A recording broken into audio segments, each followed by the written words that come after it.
Happy good evening to all of you. ಎಲ್ಲರಿಗೂ ಈ ಸುಂದರ ಸಂಜೆಯ ಅಭೂತಪೂರ್ವ ಕಾರ್ಯಕ್ರಮಕ್ಕೆ ಭಾಗವಹಿಸಿದ ಎಲ್ಲರಿಗೂ ನನ್ನ ಹೃತ್ಪೂರ್ವಕ ನಮನಗಳು.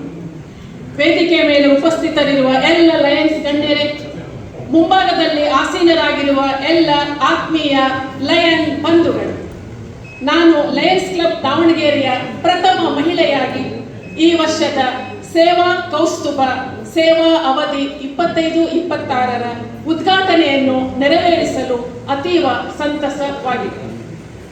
ಲಯನ್ಸ್ ಸೇವಾ ಸಂಸ್ಥೆ ಒಂದು ವಿಶ್ವಸಂಸ್ಥೆಯಾಗಿದ್ದು ಅನೇಕರಿಗೆ ವಿವಿಧ ರೀತಿಯಲ್ಲಿ ಸೇವಾ ಹಸ್ತ ಚಾಚಿದ್ದು ಅದರ ಧ್ಯೇಯ ಉದ್ದೇಶಗಳು ಅವಿಸ್ಮರಣೀಯವಾಗಿರುತ್ತದೆ. ಇದೇ ರೀತಿ ಈ ವರ್ಷವೂ ಸಹ ಸೇವಾ ಕಾರ್ಯಗಳು ನೆರವೇರಲಿ ಎಂದು ಆಶಿಸುತ್ತೇನೆ. ಇಂದು ಪ್ರಮಾಣ ವಚನ ಸ್ವೀಕರಿಸಿದ ಎಲ್ಲರೂ ತಮ್ಮ ಜವಾಬ್ದಾರಿ ಕಾರ್ಯಗಳನ್ನು ಅರ್ಥಪೂರ್ಣವಾಗಿ ನೆರವೇರಿಸಲಿ ಎಂದು ಆಶಿಸುತ್ತೇನೆ.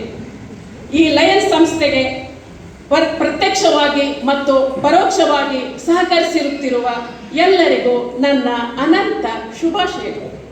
ನನಗೆ ಕಾರ್ಯಕ್ರಮದಲ್ಲಿ ಭಾಗವಹಿಸಿ ಉದ್ಘಾಟನಾ ಕಾರ್ಯಕ್ರಮ ನಡೆಸಿಕೊಡಲು ಅವಕಾಶ ಮಾಡಿಕೊಟ್ಟ ಎಲ್ಲರಿಗೂ ನನ್ನ ಹೃದಯಪೂರ್ವಕ ಧನ್ಯವಾದಗಳು.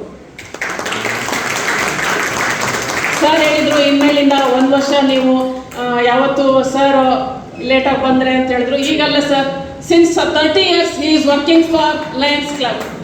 2 years he has worked as secretary. ಆಗ ಕೂಡ ಲೇಟಾಗಿ ಬರ್ತಾ ಇದ್ರು. ನಾನು ಯಾವತ್ತು ಏನು ಹೇಳಿಲ್ಲ ಸರ್. ಸಾರಿಗೆ